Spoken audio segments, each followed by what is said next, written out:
Yo, what's happening, guys? So today's topic is going to be about boas. Do boas climb? All right. So if you guys have any boas and you have them in, let's say, your baby boa, 10, 20 gallon, a fresh baby boa.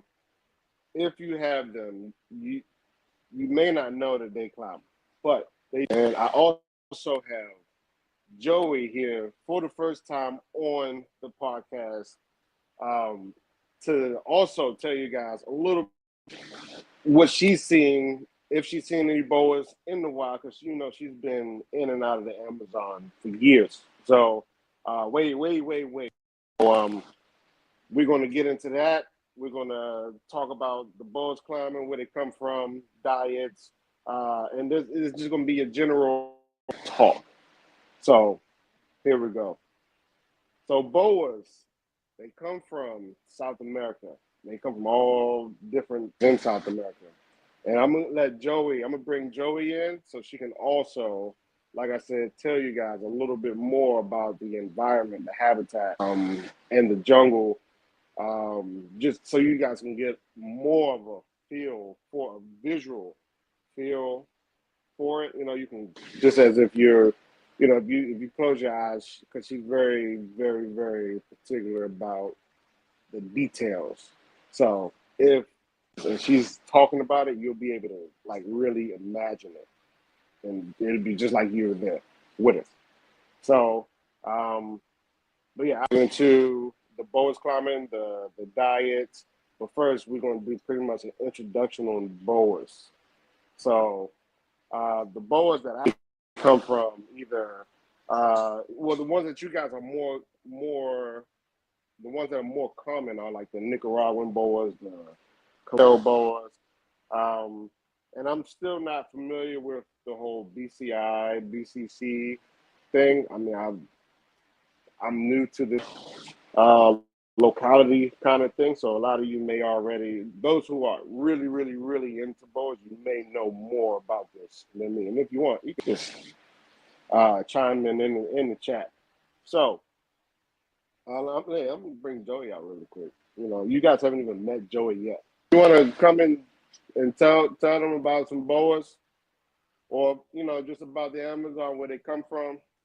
I feel like she's the Amazon expert. Here we go.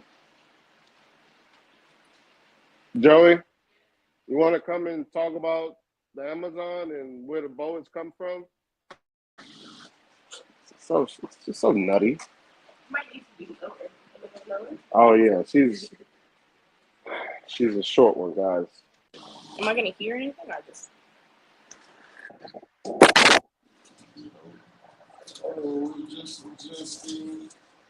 Just imagine if we're at open mic, we're adjusting the mic for Joey. All right, there you go. Hey guys, so I know that today we're talking about boas. I know that Sean just wants to talk about their behavior and what they're seen doing in the wild. And I feel like one of the most interesting things about snakes is that we think we know everything about them and their behavior until we don't. And I think that the most fascinating thing about going to the Amazon or just going into the wild and observing snakes and observing wildlife in general is that you see behavior that sometimes is not documented. Animals are going to do all different types of things, and by witnessing them in the wild and experiencing them in their natural habitat, that's how we can pick up on new ways to properly take care of them when we are having them in our homes or as pets or in zoos. So the cool thing about boas, particularly red-tailed boas, is they're both terrestrial and arboreal, but I feel like the snake is more drawn to being elevated. It's more of an arboreal snake. It is a boa. It does love to hunt in trees, on branches, whether it be birds or even eggs. So I think that the whole initiative right now and what Sean is doing with creating enclosures for boas, for red-tailed boas particularly, that more focuses on their arboreal nature. I think that is really good, and it's going to be really helpful for the future of keepers and people who want to own these species, because there's this idea that they should always be, or they belong in enclosures that are more for terrestrial species, and we don't think that that's right. And so it's been amazing witnessing some species out in the wild. Again, particularly boas, just be in the trees and the branches. And, you know, we were lucky enough to find one on this really straight log right above a stream and just curled up nicely comfortable. And I've seen many boas in that position as well, just elevated in trees, comfortable, either in an ambush position, waiting for some prey to come along, or just resting. So I think that's all you wanted me to say. All right, guys. Well, you know, there's Joey. You know, give it up for Joey. You know, it's you guys have seen us tag team on a lot of our vlogs, a lot of the videos that's on Instagram, Facebook, wherever they surfacing. But yeah, we just want to bring you guys a whole new perspective on these animals, because a lot of people, like she say, only focus on the one way of keeping, and I don't think it's right. So, and if you know who I am as a keeper, hobbyist, whatever you want to call it, I mean, although I've had a shop and stuff like that, I've always tried different ways of keeping all these animals. Different ways, no matter what it's said in a. Let's say if you read something, you go into a forum or something, you read that, and that's all you want to focus on. No, you want to be able to go a little deeper than that, go against the grain and try some things for the animals. Not everything you do, people are going to agree with, because you know it's one of those things where it's like you can't teach a old dog new tricks kind of thing, and that's really in the hobby. But I like to try new things with these animals, because the animals, they're they're out there in the wild. I mean, and these captive bred animals also still have these wild instincts that probably haven't even been documented. So I like to try different things that you may not just on a daily encounter. So if you see some things that I post, it may look a little out of the ordinary, but that's the yo-yo way, you know. So yeah, let me show you guys this new. I'm gonna show you two different boa enclosures. So I'll show you a terrestrial one, and then I'll show you the arboreal one. And we got this idea because we've seen them in the wild, in the Amazon. Joey has seen one before I went with her. We saw one together. So, and I really found it fascinating, because it's like in the wild, people don't have all that documentation in the wild. Because they'll do some crazy stuff, you know? Like the boas, they're eating monkeys in the trees. They're eating monkeys. So the rats and the rabbits, and I mean they eat all that out there too, but the people don't even know that they're in the trees eating monkeys. So but yeah, let me show you guys the two different setups really quick. See if I can turn this thing around. Uh, there we go. All right, so this is the terrestrial one here. This one, her name is Virginia. And this is just your typical, more common terrestrial setup here. You know, it has a branch going up and things like that. I mean, they'll use it because it's in the way, but this isn't really. I wouldn't call this arboreal, but it is a little elevated. I mean, we don't see her on it too much. She loves to stay over there in that corner.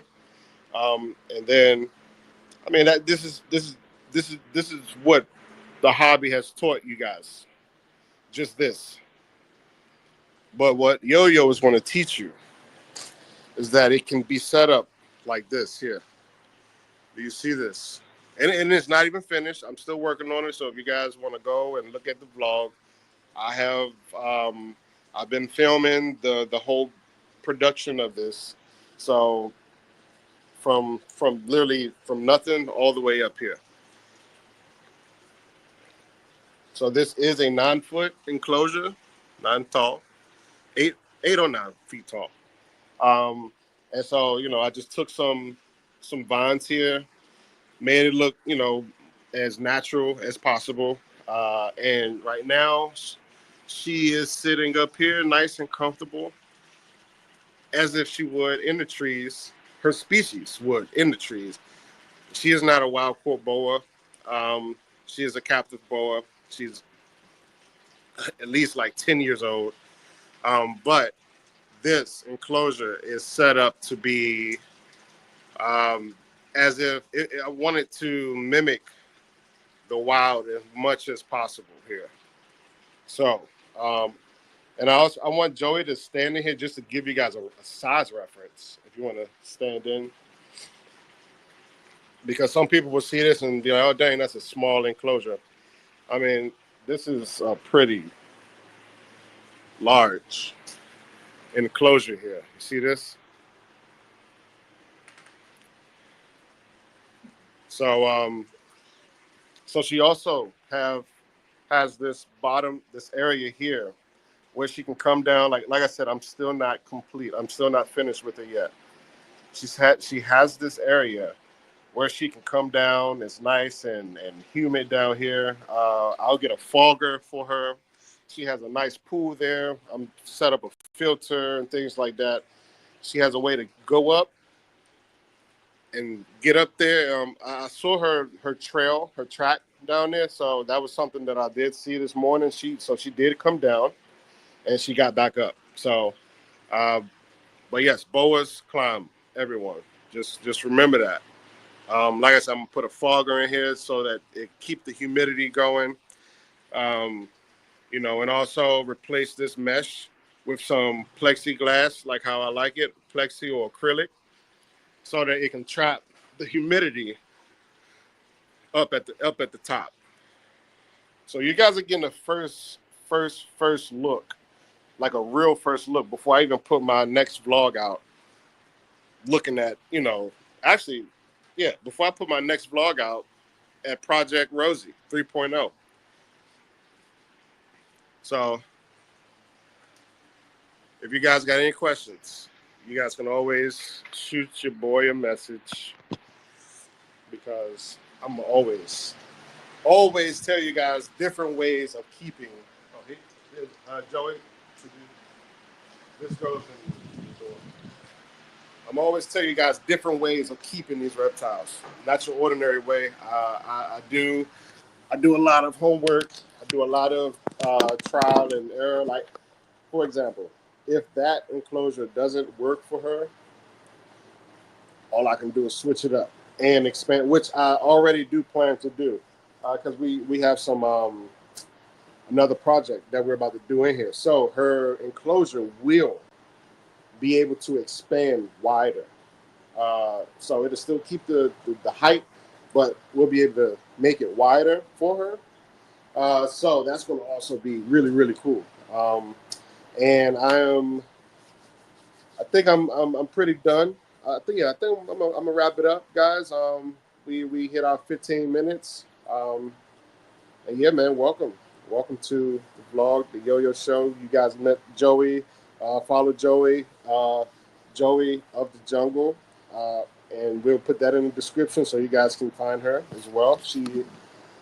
I just want to say that she is one of a kind. Like, she is out there. She's traveled the jungle. She's traveled and been in the jungle by herself before she known me. Like, out there by herself, doing it.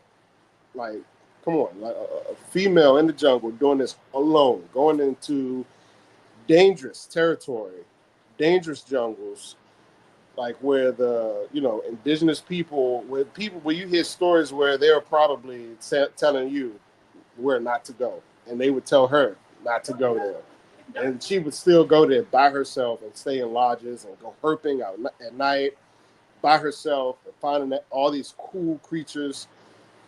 She's inspired me to go a whole nother route and go to the Amazon and see these animals in their natural form and things like that. So, yeah, you guys finally met Joey, and she's awesome. Joey, you want to say anything to close this out?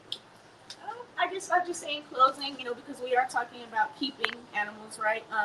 Deciding to keep animals that are exotic, you know, naturally wild species, it's a huge commitment, and I think that it's important that everybody take that seriously and try to do as much homework as you can and be open to changing your approach and adjusting the way that you keep these animals. And yeah, I'm just glad to be a part of this segment and Sean's initiative to help open people's minds of some new ways to keep boas.